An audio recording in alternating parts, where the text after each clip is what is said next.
Très bien. On va démarrer le cours donc, sur la paracha de Balak. Alors, on va essayer de réfléchir à ce personnage, qui est un personnage un peu spécial, puisque Balak, pardon, de Bilam, parce que Balak, qui était le roi de Moab, il a fait appel dit la Torah, à Bilham, qui était un sorcier reconnu dans la région, qui était également un des conseillers de Paro. Donc c'est-à-dire qu'il a un statut particulier, un des ministres est proche de Paro. Et à part ça, Balak aussi était un sorcier. Alors, le Midrash Rabbah expliquait que la différence entre Balak et Bilam, qui étaient des deux grands sorciers, c'est que Balak, il savait exactement dans quel endroit on pouvait maudire les gens, à quel endroit dans le monde il fallait pouvoir le maudire, et il y avait des endroits spécifiques pour ça. Et Bilham, il savait l'instant. Donc c'était l'espace-temps. En fait, il y avait un espace qui était reconnu, un spécialiste de l'espace dans lequel on pouvait maudire. C'est pour ça qu'on verra dans la Torah qui va à chaque fois lui dire viens, on se déplace là-bas, ça marche pas, on va se déplacer ailleurs. Il savait à peu près où pouvait se trouver l'endroit le plus propice à la klala, à la malédiction. A priori, ça marche selon l'endroit où on se trouve. Hein, il y a des influences. Et Bilham, il savait l'instant. Il savait calculer l'instant où on devait maudire. Comme si à l'Akbar d'Amprot explique d'Azaïnava, qu'il savait calculer l'instant qui est très compliqué, le moment où Hachem se met en colère. Voilà. Après, il faut essayer de comprendre ce que c'est que ce phénomène de mise en colère et de... Qu'est-ce que je voulais dire? Donc ici, c'est ça. Maintenant, qu'est-ce qui s'est passé? Parce que quand Balak a constaté que les Israël avaient arrivé près de Midian, près de Moab, ouais, qui était donc le sud-est du désert, il a vu que tous les peuples qui avaient été autour, ils avaient été tués, et donc qui avaient été massacrés, donc il a eu très peur pour lui. Et donc il a fait appel, il a fait des recherches, dit le Rashi, et il a compris que la force du clan d'Israël, sa puissance essentielle, c'était la parole, parce qu'il faisait appel par la prière à Hachem, et tout de suite il sortait d'Égypte, les plaies d'Égypte, et donc ils ont vu qu'ils avaient un corps à Dibour, une force par la parole. Et ça c'est intéressant, c'était ça la force du clan d'Israël, donc il a cherché quelqu'un qui avait ce pouvoir, ce contre-pouvoir par la parole. Donc c'est marrant que ce sont des vases communicants. C'est-à-dire qu'on se bat contre quelqu'un qui a une force commune. On va essayer de se battre contre lui d'une autre manière, de la manière dont ses forces se définissent, mais dans le quark de la Touma et pas dans la quark de la Gdusha. Donc déjà on comprend ouais, que Bilam il a une force, ouais, mais qui paraît bizarre parce que, comme ça commande les Chazal, comme ça Rashi rapporte, que bizarrement Hachem lui parle. Oui, c'est un grand rachat. Bilam, on sait que c'est quelqu'un qui pratiquait la zoophilie. C'est incroyable parce il a un paradoxe en lui, c'est qu'il est prophète à l'extrême. Et d'un autre côté, il est capable de faire des choses qui sont de basse classe, quoi. Il fait des choses incroyables, ouais. Et donc c'est ce paradoxe, il n'est pas choqué par ça, lui. Ça ne dérange pas, quoi. Donc il y a une forme d'inconscience dans les valeurs qui paraît pas cohérente, et d'un côté il est capable de parler avec Hachem, ce qui est incohérent. Et donc la Torah nous dit que, en fait, pourquoi il a fait ça, pourquoi Hachem a fait ça. Rashi ramène ce midrash, et il dit, qu'est-ce qu'il a vu Hachem de parler à ce rachat? Et il dit, parce que un jour il va devoir prétexter aux non-juifs à la fin des temps, qui vont dire, voilà, nous on aurait bien voulu recevoir la Torah, on aurait bien voulu faire la voie Hachem, mais on n'a pas eu des prophètes comme les Israël ont eu des prophètes. Ça va? Et donc, comme ils vont prétexter ça, alors Hachem il est obligé de leur donner des prophètes. Et qu'est-ce qu'il a fait? Eh bien, il leur a donné Bilam. Et le pire, c'est que Bilam, il a détérioré les mœurs. Parce qu'avant, les Bnei Noach, les enfants de Noach, eh bien, ils étaient structurés dans les mœurs, ils avaient des pratiques des mœurs qui étaient correctes, ouais, qui avaient un savoir-vivre qui était respecté par tous les Bnei Noach. Et on voit que les Névim qui sont venus après, qui étaient des prophètes des Goïm, eux, ils ont carrément détérioré toute la relation humaine qu'il y avait entre eux. Donc l'adultère, la débauche, ça a été organisé par Bilam, ça. Donc ça les a pas aidés. Alors ce qui est intéressant, c'est que Hachem il a fait ça pour enlever un prétexte. Comme si Hachem devait se justifier un jour devant les Goïm et de dire, vous savez pourquoi j'ai choisi? Ouais, parce que le cas serait exceptionnel. Il dit, oh, mais nous aussi on aurait pu être exceptionnels si on avait des rabbanim exceptionnels ou des nevim, des prophètes exceptionnels. Pourquoi tu ne nous as pas donné des prophètes? Et donc Hachem est obligé de leur donner pour qu'ils n'aient pas ce prétexte. Qu'il n'y ait pas de circonstances atténuantes à leur déchéance. Ça va? Et le fait qu'on ne leur ait pas donné la Torah, ni qu'on leur ait promis la terre d'Israël, ni quoi que ce soit. Donc Hachem, il avait fait ça. Donc Hachem, il est obligé de s'expliquer comme s'il ne pouvait pas faire autrement que de leur donner, quoi. Il ne peut pas leur expliquer. C'est aussi bizarre. Il ne peut pas leur expliquer. En tout cas, il en reste que la prophétie qu'on lui donne, elle a été donnée gratuitement à Bilham. C'est pas le travail d'un produit personnel. C'est pas un effort qu'il a fait pour atteindre ce niveau. On n'est pas prophète comme ça. Il grandira de Shamaïm, comment vous dire, il faut être capable de pouvoir, que le Chacham en général, c'est quelqu'un qui a une capacité mentale à pouvoir maîtriser ses pulsions. Donc c'est pas le corps qui impulse sur la tête, mais l'inverse. C'est le corps la tête qui décide. Et dès l'instant où quelqu'un il est capable de décider, donc il a plus de Sarah, il a plus de Sarah, donc il a un contact direct avec Hachem. Et c'est là qu'il peut devenir un prophète. Ça va? Il est en contact direct avec Hachem. Comme si son corps ne faisait plus écran entre sa Neshama et Hachem. Parce qu'on a une Neshama en nous, en fait. C'est ça qu'il faut comprendre. Et c'est cette Neshama qui permet à l'homme de pouvoir communiquer avec Hachem. Et si ce corps ne fait pas écran entre les deux, il n'y a pas de matière entre les deux, ou que la matière est au service de la Torah, à ce moment-là, il n'y a rien qui fait écran, donc il est directement connecté. Celui qui a réussi à faire le mieux au mieux ça, c'est Moshe Rabbeinu. Ouais, il était Anab, Nicolas, donc il était Shafel, il était quelqu'un de humble. Donc son corps, il n'avait pas d'emprise sur lui. C'est pour ça qu'il a pu atteindre ce niveau de dévoi. Mais à contrario, Bilham, c'est l'inverse. Et c'est ça qui est étonnant. C'est pour ça que le Rachid expliquait c'est pas un aboutissement en soi, c'est juste un cadeau qu'on lui a donné pour essayer de contrecarrer un jour le prétexte des non-juifs à la fin des temps. Voilà ce que dit Rachid. Maintenant, dans le texte de la paracha, hein, il y a des choses à solutionner.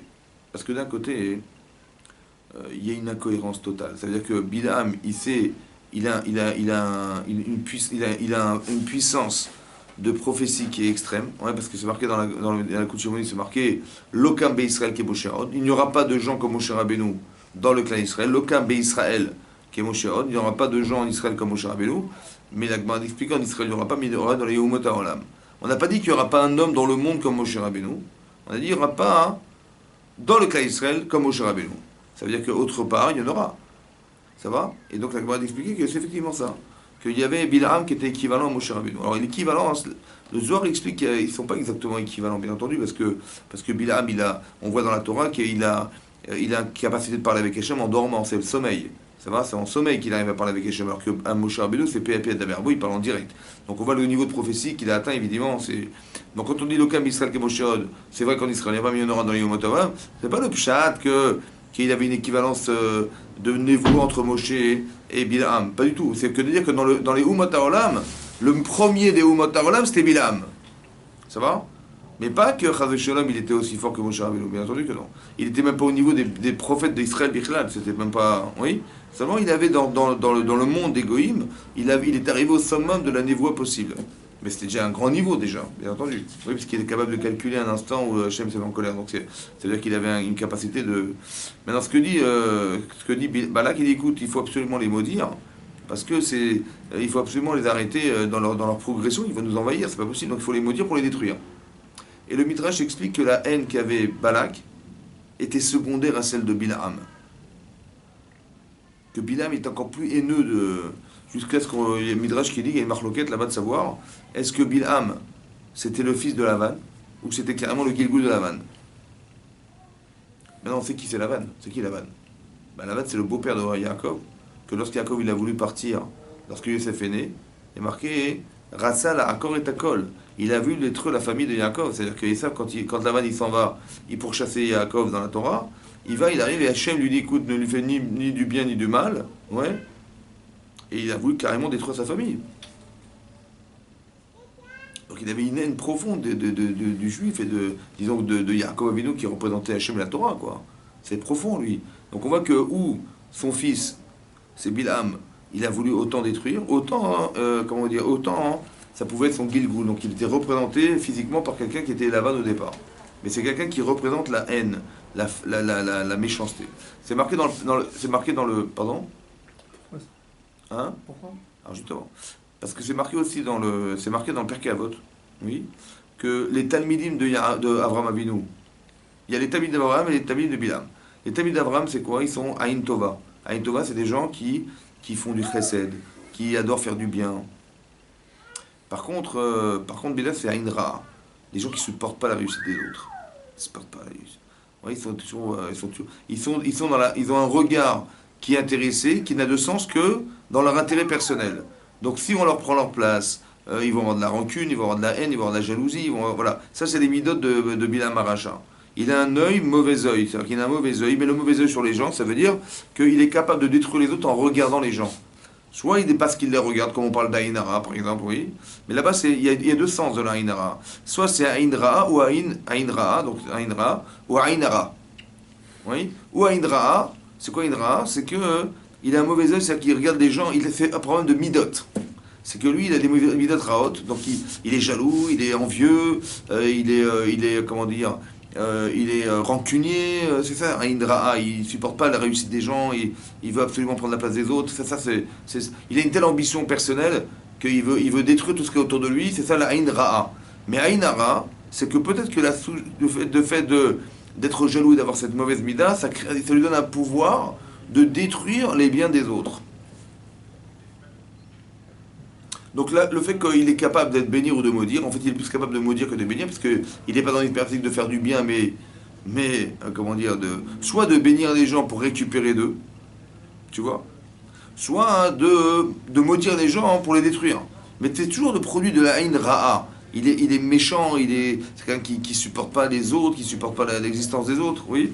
On avait expliqué une fois que cette mida-là ne peut pas être productive, parce qu'au final, quand quelqu'un il a un mauvais œil, il se retrouve seul. Puisque tout ce qui a de sens dans le monde n'a que de sens pour lui, que pour lui. Donc il va détruire tout ce qui existe pour pouvoir se l'approprier. Donc au final, on est combien? Seul. Mais la Torah dit l'otov yotanam levado. Il faut aussi le comprendre dans ce sens. Ça n'est pas bien qu'un homme se reste seul, ça veut dire que quand un homme il est manifestement haineux, quand il est rancunier, quand il est vengeur, au final, vengeur, rancunier, etc., il se retrouve tout seul. Parce qu'il va vouloir détruire ce qui lui fait souffrance.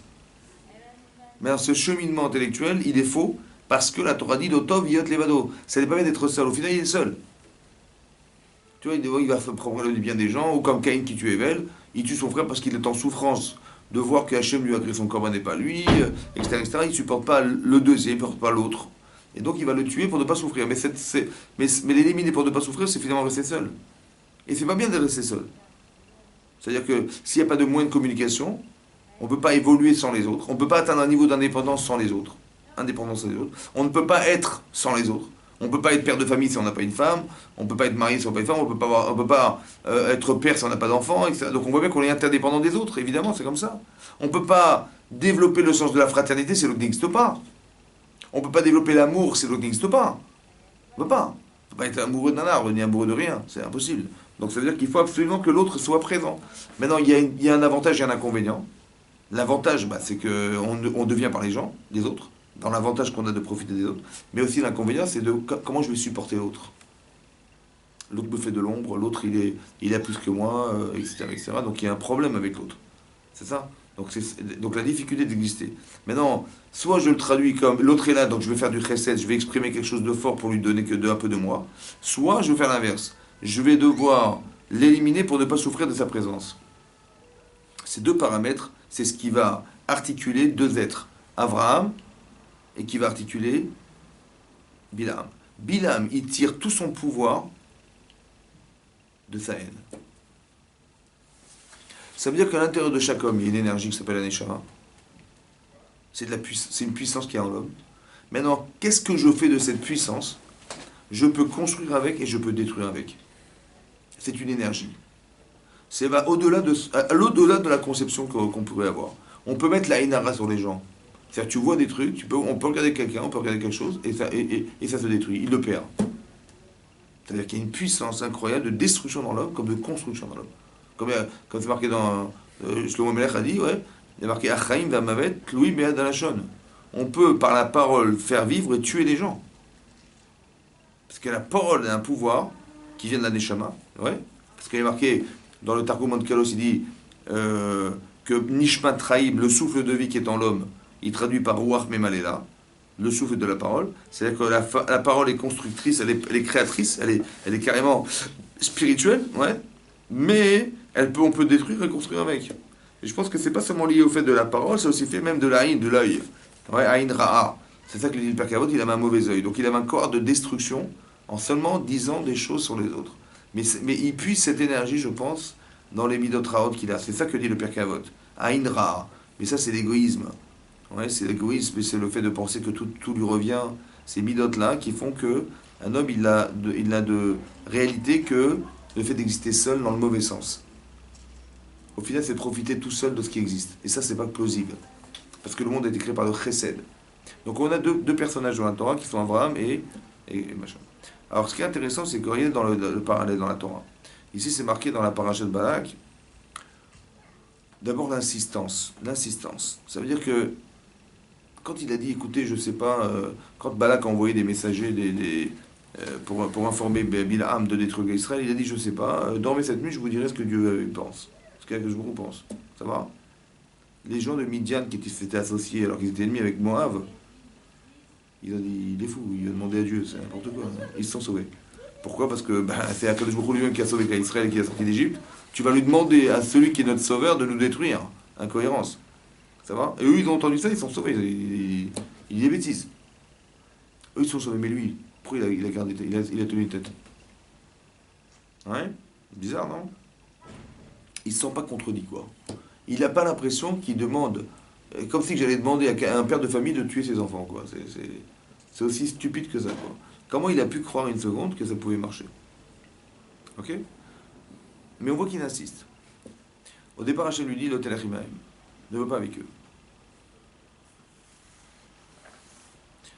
Qu'est-ce qu'il a dit? Il a dit, ok, donc il reçoit un message d'Hachem en image, ouais, qui est une image, parce que Hachem ne lui parle pas, c'est des images qu'il interprète, comme ça, comme ça, mais Tmunot, ce sont des images.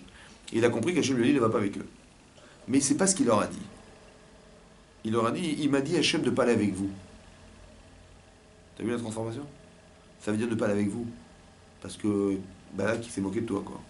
Il s'est moqué de moi, Balak. Il m'a envoyé des petits ministres, des machins, pas beaucoup d'argent. Attends, il s'agit quand même de sauver son pays, quand même. Il m'a demandé de me dire, le cas d'Israël, de sauver son pays. Il aurait pu me donner un peu plus d'argent. Et d'amener d'autres personnes. Et c'est ce message qu'ils ont compris. Et c'est ce message qu'ils vont transmettre à Balak. Et c'est pour ça qu'il va revenir. Il va dire, oui, il a envoyé des gens plus importants et tout. Pourquoi? Parce qu'il a dit, mais Hachem m'a dit de vous dire que c'est honteux ce que vous avez fait. Tu vois? Qu'est-ce qu'il est en train de prouver? Il est en train de prouver que la puissance d'énergie qu'Hachem lui renvoie en prophétie, il l'exploite à son niveau à lui, pour dire aux gens que même Hachem, il m'a dit que c'était honteux. Tu vois? C'est ça, Aïn Ra'a. Il a un mauvais œil.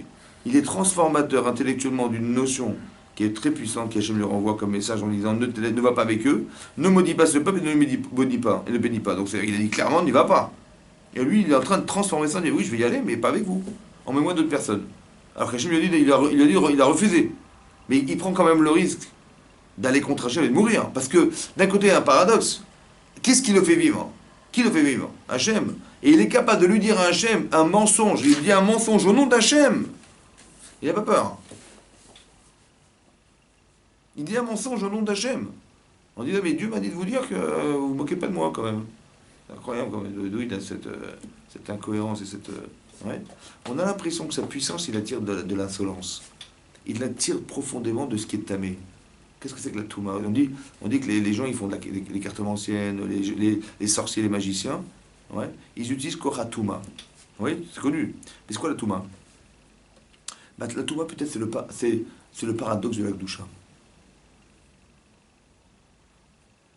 Ça veut dire qu'il y a deux puissances qui sont dans le monde. Il y a puisqu'on a la Bechira. Enfin, on a la Bechira, c'est-à-dire on a le choix. Soit on crée de la Gdusha par des mitzvot, soit on crée de la Touma par des avérotes.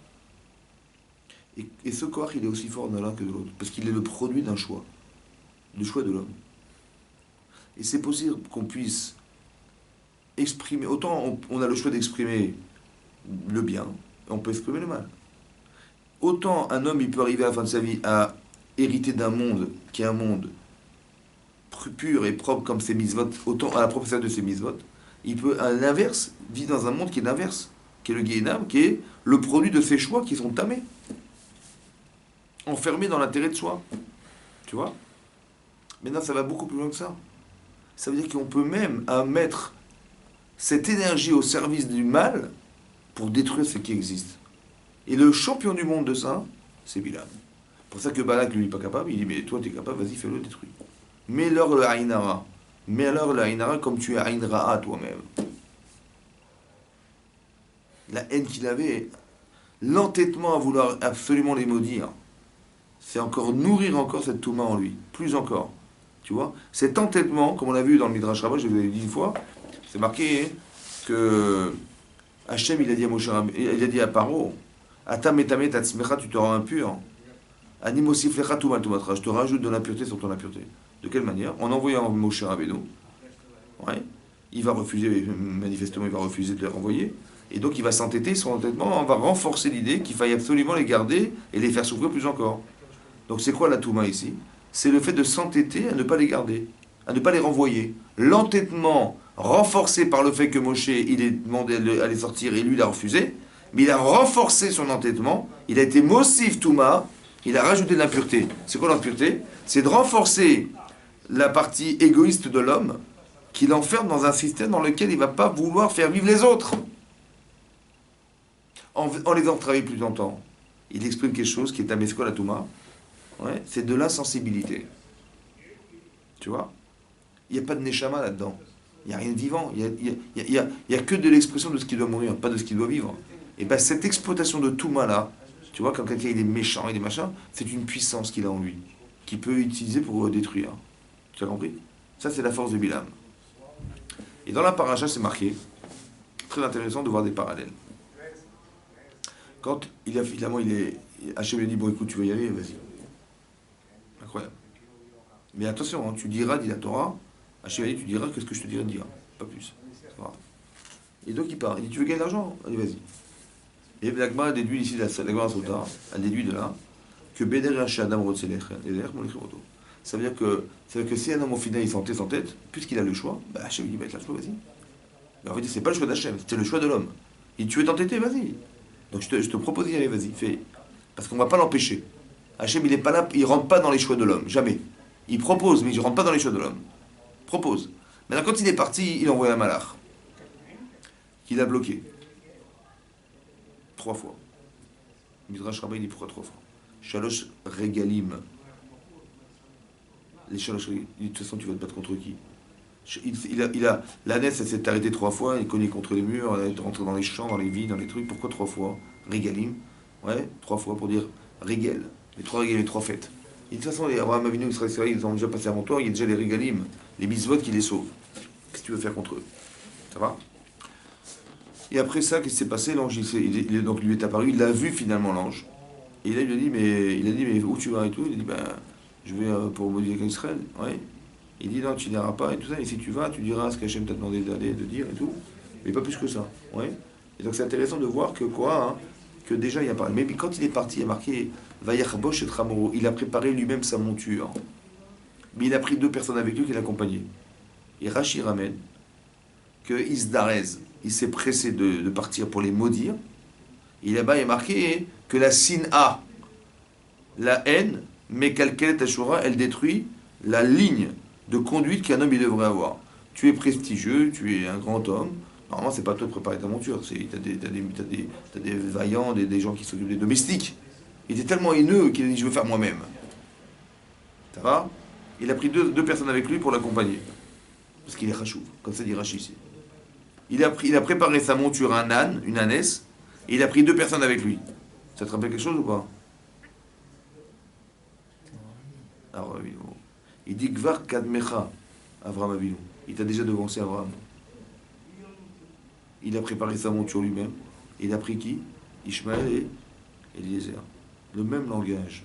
Et là-bas, Rachid, là-bas dans le Parashat Vayera, il dit que la Ahavat Hashem qu'il avait, mais quelle est Ashura, elle détruit la ligne des conduites de Abraham, que c'est lui-même qui a préparé sa monture. Alors qu'il aurait dû, normalement. Qu'est-ce qu'on apprend de là? C'est très intéressant. Hein. Avraham Avinu, il avait déjà commencé un travail. Quel travail? Que quand tu fais des mitzvot, plus elles sont dures, plus tu vas montrer de la Hashem, et plus Hashem il pourra l'utiliser pour contrecarrer un jour des gens qui voudraient s'opposer à nous. Tu vois? Comme si qu'il y avait des vases communicants. C'est très important de comprendre qu'ici il y a marqué des mécanismes incroyables. Que des gens qui voudraient s'opposer à nous, ils ne pourront rien faire dès l'instant où on va pouvoir nous-mêmes contrecarrer la force de leur énergie contraire à la nôtre, si ce n'est que nous, on a construit des mitzvot qui sont exactement équivalentes. Ça veut dire que c'est incroyable que c'est plus facile d'haïr les gens et de maudire les gens que de faire des mitzvot. Oui ou non? Et qu'est-ce qu'on voit de là? Qu'Avraham regarde la proportion qu'il a dû mettre dans la mitzvah de la Akedat Yitzhak que Vénis Darès, Vayeshkem Mama Babok, il s'est levé tôt le matin, en sachant qu'il avait tué son fils. Comment c'est possible? Il avait une émouna sans limite. Mais il a fait Bahava, parce qu'il s'est levé tôt le matin. Le fait de se presser, c'est montrer le désir et l'amour de la Mizvah et d'Hachem.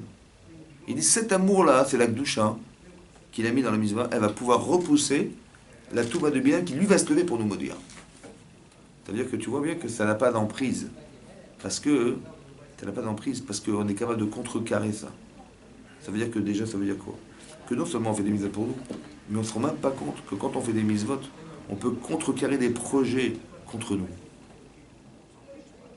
Tu vois ce que ça veut dire? Parce que, tu vois, Hachem, de toute façon, Racha, il dit Racha. Hachem, Abraham, il t'a déjà devancé. Tu vois?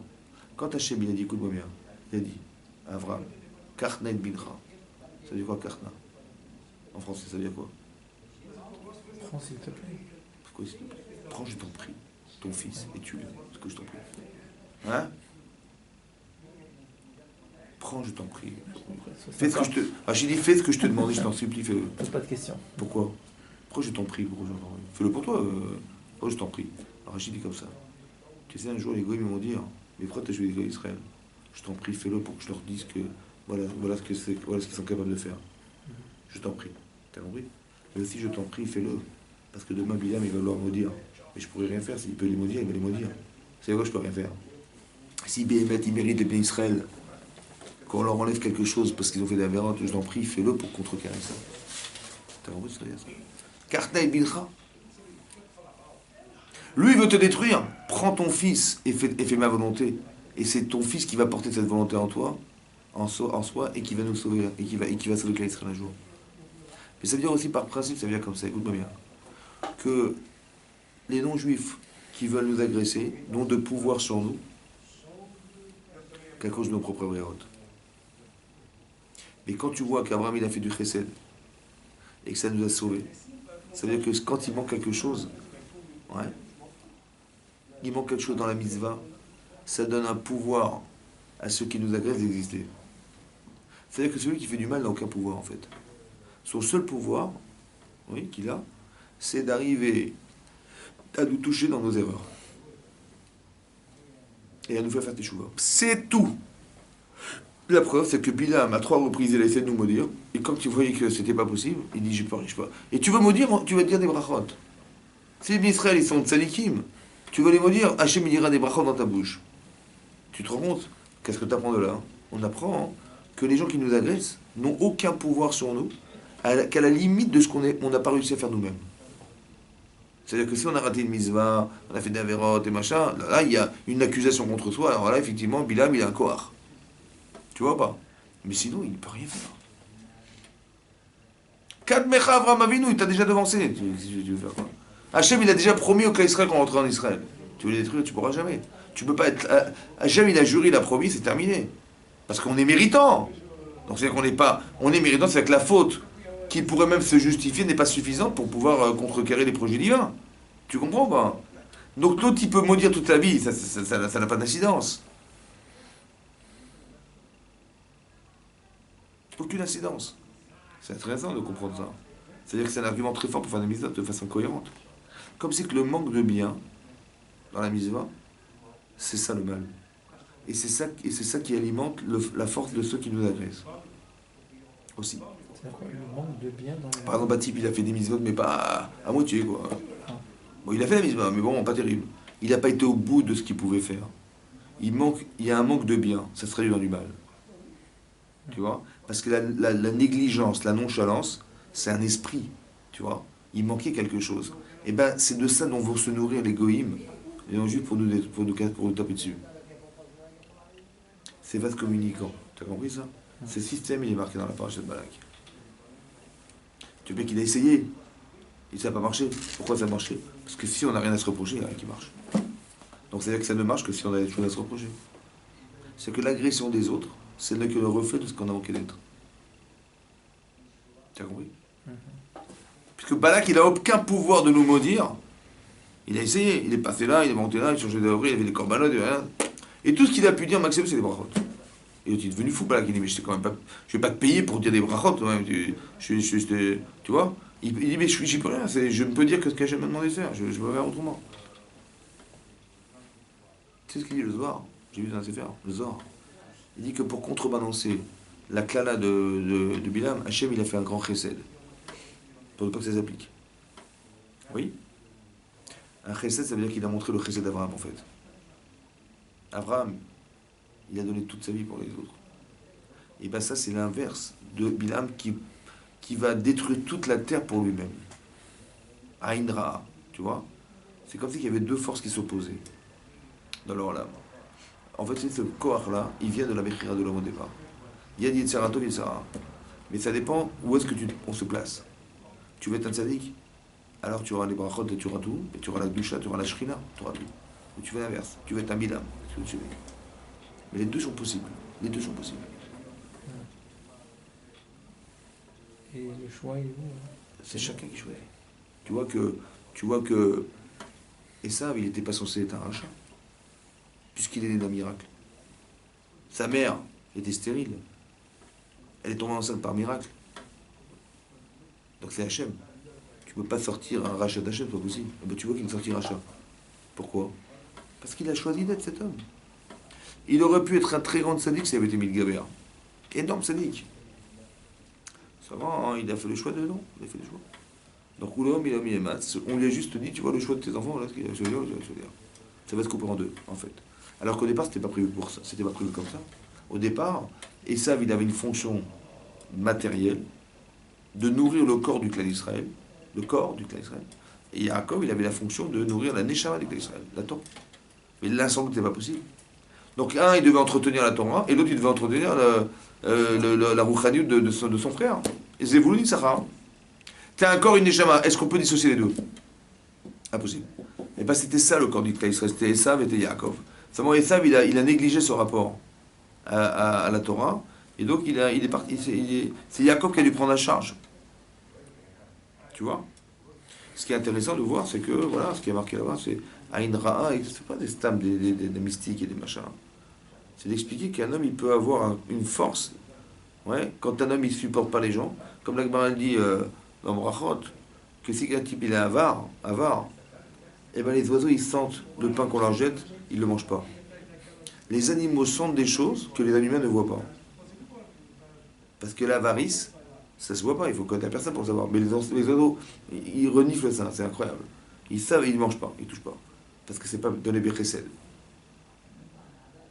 Comme si le type, il se débarrassait de son pain, et pas qu'il avait envie de... Il y a deux façons de comprendre. Ou tu débarrasses du pain, tu jettes dans la poubelle, ou bien tu donnes pour nourrir les oiseaux. C'est pas la même chose. C'est pas la même chose.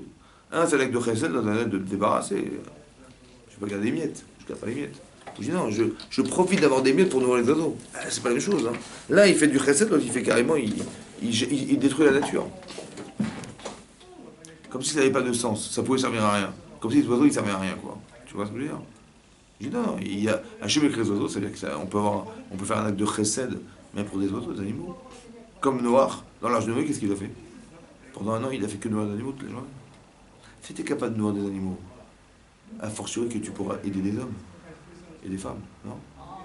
Donc c'est ça l'idée profonde, c'est d'arriver à être un homme de chesed jusque-là. Jusqu'à ce qu'il te semble que ça n'a pas d'utilité. Jusque-là, tu dois faire du chesed. Tu pourrais croire que ça n'a pas d'utilité. Ouais, tu dois faire du chesed. Donc on voit que le corps de Bilam, il est là, tu vois. Et c'est fou parce que ça peut créer, tu vois, le fait d'insister. Il est nourri par quoi? Par sa haine. Et sa haine, elle est plus forte que la cohérence qu'il pourrait avoir d'imaginer que Hachem va lui dire d'arrêter, de stopper. Très intéressant que dans le cerveau, tu vois, on a chacun des ambitions et que le type, il peut perdre toute sorte de cohérence. Parce que il a un projet qui est envahissant et qui l'empêche de réfléchir. C'est ça la conscience.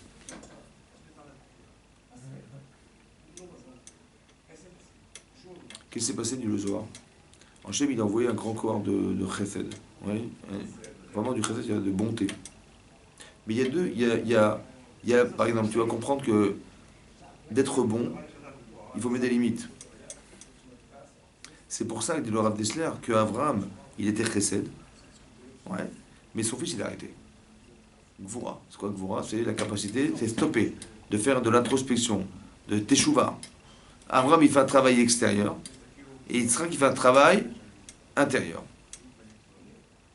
Gvura. Iseo Gibor, à Kovesh et Yitzhak. Donc ta tête, elle est forte pour dire à ton Yitzhak, ah non, je refuse. Ouais, je comprends que c'est pas possible, c'est pas bien pour moi, c'est pas bon pour moi, j'arrête.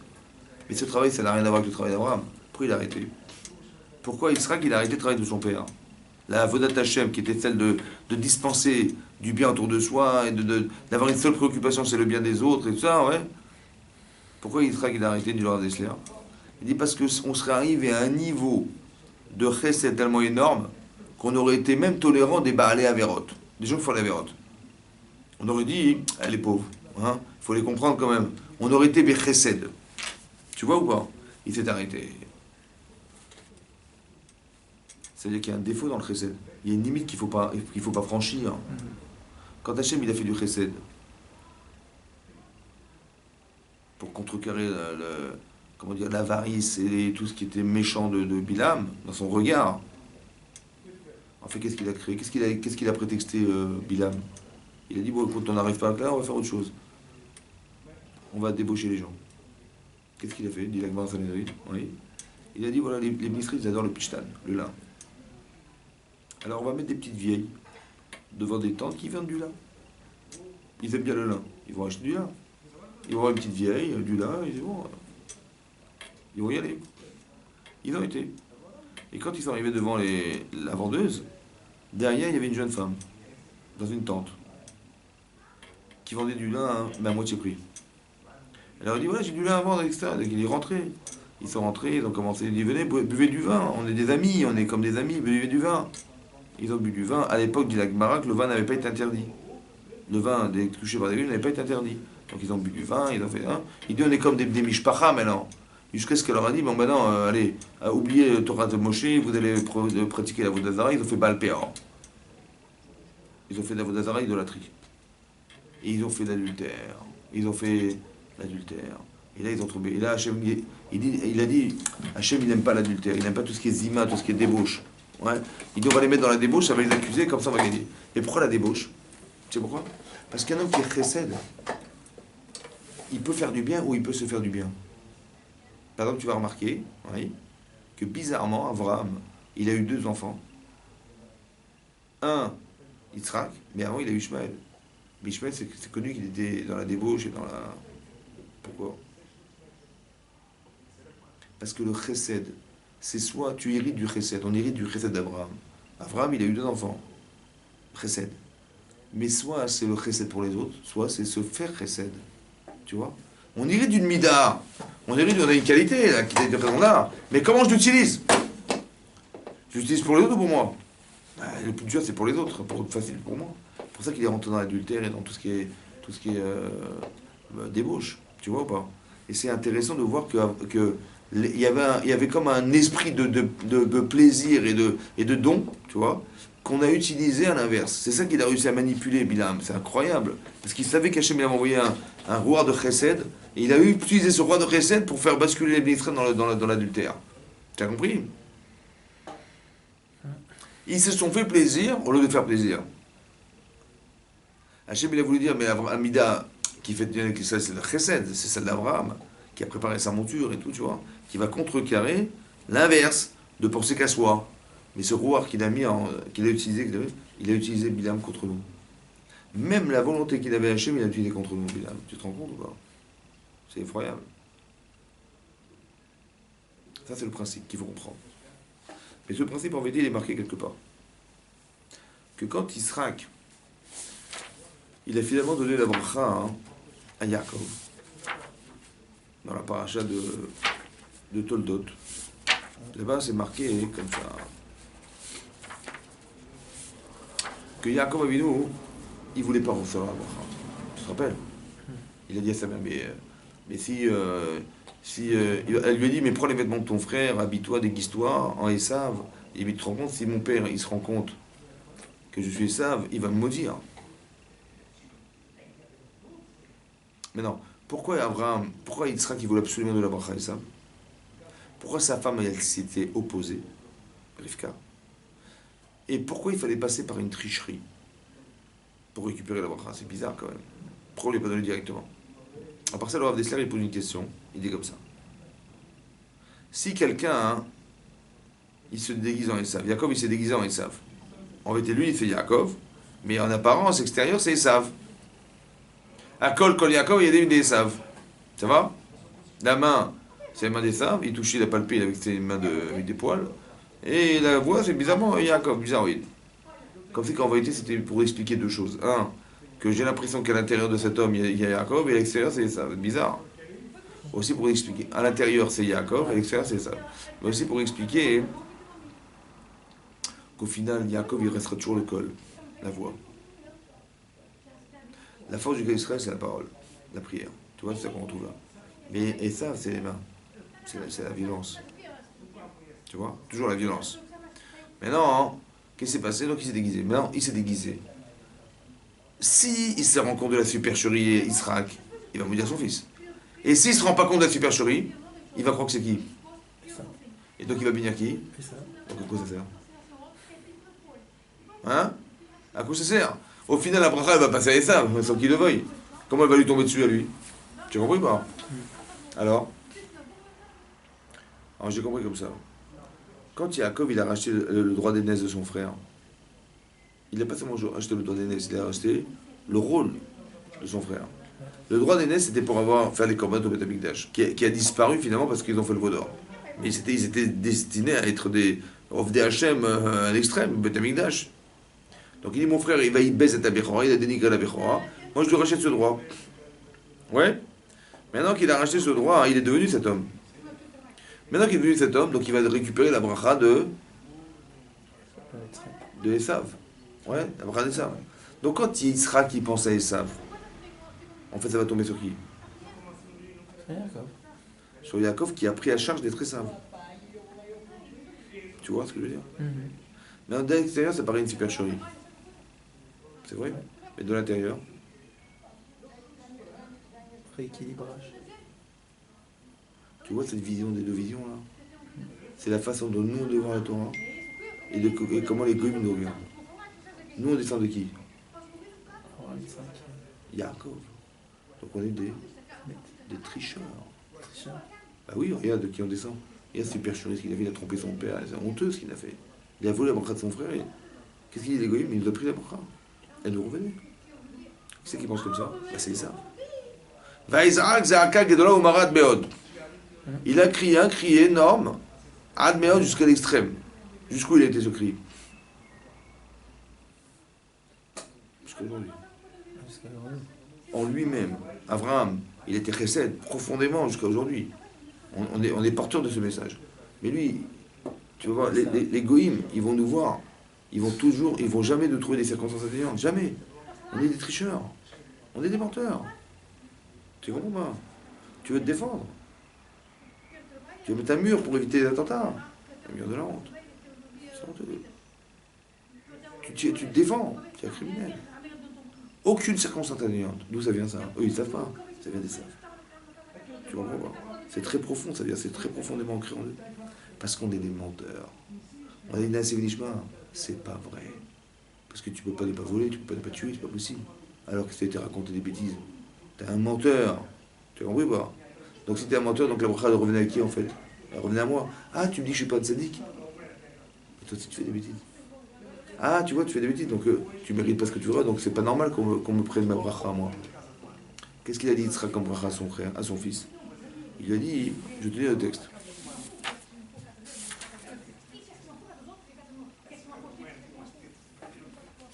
Marie comme ça. Il a dit, Vayomer Esav à Aviv. Abracha achatilecha. Abracha achatilecha, tu n'as qu'une bracha. Avi, berachani gamani. Avi, Vaïssa Esav kolo vayevk. Il a levé la voix, il a pleuré. Vayaran Yisrak Avi Vayomer. Et là, Iné, Mishmane Aretz Moshavecha. Il a fait une bracha. Il a dit, Mishmane Aretz, de la terre grasse, Iye Moshavecha sera ta demeure. Ou Mita la Shavi Me'al. Et la rosée du ciel, elle montera de la terre, ouais, elle montera sur la terre, tu auras de la rosée dans tes terres. Tu vivras par le sabre. Mais tu serviras ton frère. Et lorsque tu seras en souffrance, ou par Taoulo, Mais al tsavarecha, ou par acta, tu défairas le joug, mais al tsavarecha de ton cou. Alors ça veut dire quoi quand tu seras en souffrance de quoi? Ouais.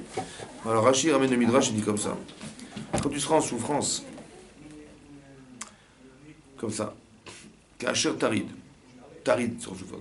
Lachon sahar, c'est un langage de souffrance. Quand tu seras en souffrance, arid bisichri klomar, écoute-moi bien. Kishavu Israël à la Torah, Kishavu Israël à la Torah. Lorsque l'Israël ils transgresseront la Torah, Viez les chapitres paix, tu auras un prétexte. Les istaer, la souffrance, de souffrir à la brachot chez Natal, sur le brot qui t'a prise. C'est quoi le prétexte de la souffrance? C'est quoi? C'est quoi le prétexte? Et la souffrance. Tu vois bien qu'ils font des avérotes. Tu vois bien que je méritais autant que moi aussi je fais des avérotes, mais je fais aussi des misotes. Tu veux bien qu'on est pareil? Alors pourquoi tu l'as donné? C'est normal? Là tu as un prétexte. Alors tu peux prendre ton sabre, tape dessus. Au par l'autre, tu pourras défaire ton joug et te taper dessus. Tu as compris ou pas? Qu'est-ce qu'il a dit, Yitzhak? Yitzhak, il a dit, tu sais quand est-ce que les goïms pourront te taper dessus? Parce que tu fais des avérotes. Ils ont un prétexte de dire, tu vois, tu leur as piqué la bracha. Pourquoi c'est un prétexte? Pourquoi Hachem il a pas dit? Pourquoi Yitzhak il a pas dit à son fils, écoute, mais t'es un rachat, tu méritais pas la bracha? Pourquoi il a pas dit? Pourquoi les goïms ils ont besoin de nous dire, mais sinon on a vu des prophètes, on aurait été des Névim? Pourquoi Hachem il a pas dit, mais non, vous étiez des rachats? Pourquoi il a pas fait ça? Il a obligé de leur donner Bilam. Et il sait pertinemment que Bilam ça sera pire après. Et pourquoi il leur a donné Bilam quand même? Tu vois? Pourquoi Yitzhak il a pas dit à son fils ça? Mais écoute, tu méritais pas la bracha, t'es un tricheur. T'es un voleur, t'es stable, tu manipules les gens. Et pourquoi Hachem il a pas dit au goïm, à la fin des temps il t'en dira pas, mais vous ne méritez pas la Torah, vous n'avez pas les midotes. Pourquoi il n'aura pas dit ça plutôt que de dire oui, d'accord, je vais vous donner un bilam, je te donne une bracha, voilà, tu apprends ça. Pourquoi? Comme si qu'on ne pouvait pas les raisonner. Comme si qu'on ne pouvait pas leur dire, mais tu aurais mérité pas. Je dis, mais si j'aurais mérité, donne-moi, tu verras. T'es en oui, bah. Alors j'ai été obligé de leur donner. Parce qu'ils n'auraient jamais cru. Comme il a dit, comme Yitzhak, il ne pouvait pas justifier à son fils qu'il était rachat, il n'aurait jamais accepté. Alors il dit, mais écoute, c'est simple, je te donne une arme. Et ben tu pourras l'utiliser quand ça n'ira pas chez eux. C'est tout ce que je peux te dire. Tu comprends ce qu'il a dit, ok? C'est que les goïms, ils n'utilisent leur énergie et leur raison d'être n'a de sens que quand on fait des verres. C'est tout. Le type, il a une arme dans ses mains. Sa seule manière, c'est d'exprimer de la violence. Et la violence contre nous. Mais ça n'a de sens que si nous on est au vrai. Tu vois ce qu'il a dit? Que quand les Israéliens seront pris à Avera, ils feront des Avérotes. Alors tu pourras prétexter qu'ils t'ont pris des brachotes pour rien. Alors tu peux leur taper dessus. Je te donne le droit. Mais ça veut dire que tu comprends un mécanisme ici. Qu'ils ont de la haine contre nous. Ils ont des... Exactement. Tu fais du chesed, tu fais que le monde il tourne comme il faut et tout, il n'y a aucune raison qui te touche. Et si tu fais l'inverse, tu verras qu'ils vont te taper dessus. Mais en vérité, te taper dessus, ça n'est que le prétexte que eux ils ont que tu leur as pris la bracha au départ. C'est fort, hein? Tu as compris ça? C'est pour ça qu'il faut pas entraîner la haine des goïms, etc. Parce que quelque part, et c'est déjà sous-jacent, c'est déjà palpable chez eux. Donc il faut montrer qu'on doit être fier de ce que nous sommes et de leur montrer la fierté qu'on a d'être, ouais, et leur donner un exemple, que l'inverse. Parce que quand on va des vrottes, c'est nous retomber la tête. C'est pour ça qu'Abraham Avinu est obligé de faire du chesed énorme, et ce chesed pour contrecarrer le Aïn Ra'a de l'autre. Aïn Tova, Aïn Ra'a. Mais ta vidav chez l'Abraham Avinu, mais ta vidav chez le Bilam Aracha. Des vases communicants, t'as compris ce que ça veut dire? Comme Marie ou le homme et l'homme Yematz. Elle dit tu as deux enfants en toi, mais ce sont des nations. C'est-à-dire que tu as démarré de Rivka. Tu as compris? Et puisque ça vient d'Hachem. Et elle leur a dit, mais l'homme, c'est-à-dire que Shem, il lui a dit, tu verras, il a vu en prophétie que voilà ce qui va sortir les sables. On a dit que c'était un NES. C'est ça, je t'explique. Le Nes, c'est quoi? Le Nes, c'est la vie. Le potentiel de vie qui est énorme parce qu'il vient d'Hachem. Mais comment on utilise ce pouvoir, ces outils, qu'est-ce que je fais avec? Voilà. Tout ce qu'Hachem il donne, c'est les Torah. Mais qu'est-ce qu'un homme il fait avec? Voilà. C'est le choix de l'homme. C'est toute la vie de l'homme. Et ben Esav, il a fait de ça. Voilà. Le problème, c'est qu'il est tordu ou pas? Et Bilam? T'as compris? Tordu, ça veut dire tordu. Ça veut dire, il va lui dire à Hachem, ne les va pas, il va dire à l'autre, Dieu, il m'a dit de ne pas aller avec toi parce que pour le fric. Tordu, grave. Tu vois? Tout le problème, c'est quoi? C'est la faculté qu'on a de voir. Quelle midote on a. Si on a des mauvaises midotes, même ton sechel ne te servira à rien parce que tu vas toujours voir tordu. Tu vas expliquer tordu, tu vois. C'est grave, hein. Il y a un remède à ça? Ben oui, c'est faire tes joueurs, remettre en cause ses midotes. Parce que le problème, c'est quand on est envieux, etc., on va toujours traduire dans le sens de ce qui nous arrange. Bilham, avec toute la force qu'il avait, la puissance de névoie qu'il avait, il a utilisé contre Hachem et contre l'intérêt des autres. Il aurait dû être un avis, c'est pour aider les gens. Il a détérioré les mœurs, il a détérioré leur façon de vivre, la façon d'être, que dans l'intérêt de soi. Aïdra, tu savez ce que je veux dire ça? C'est pour ça qu'il faut travailler les midotes, c'est fondamental. Parce que l'énergie qu'on va mettre dans le travail des bonnes midotes, ça va créer quelque chose de positif et ça va contrebalancer quelque chose de négatif, qui est de toute façon créé pour ça. Au départ, Esav, il est là pour nous taper dessus. Donc il ne faut pas lui donner il faut pas alimenter son désir, puisque quand on fait des avérotes, bah, il va. Mais d'un côté, on comprend que quand ça arrive comme ça, ouais, bah, c'est qu'on doit se remettre en cause. Tu vois. C'est ça qui est marqué là. Mais eux, tu te rends compte que tout ce qui est marqué dans la paracha de Bilam et Balak, là, c'est quelque chose qui est resté dans le silence que Méditré ne savait même pas. C'est-à-dire, ce qui se manipule dans notre dos et qui achète une solution sans qu'on sache. C'est ça qui est marqué aussi. C'est un peu comme les attentats et les machins, tous les trucs déjoués, mais c'est Minashmaïm. C'est Hachem qui nous sauve en fait. Mais c'est ce route des misotes. Parce que s'il y a des avérotes, bah pourquoi pas, allez-y. Allez-y, faites des attentats, faites des machins. Tu vois. On donne la permission aux deux gens de vouloir nous détruire quand on se détruit soi-même. C'est-à-dire que c'est nous qui leur donnons le pouvoir. Tiens, ouais. On nous donne une arme pour nous taper dessus. Becher Becha tiré, tu ne verras pas le ça, mais c'est moi qui t'ai donné une arme pour que tu me tapes sur la tête. Parce que toi, tu peux rien faire avec ton épée. Seulement si tu as un prétexte, quand on fait de la vérote. Mais sinon, tu peux rien faire. Tu peux garder ton épée dans ton étui et rien faire avec. Ça dépend que de nous, en fait. C'est ça qui est fort. C'est-à-dire, ça nous encourage à faire des bisous, à être dans le derrière Hachem, parce que sans ça, on est dans la jungle. Ah oui. Chazak au Baruch.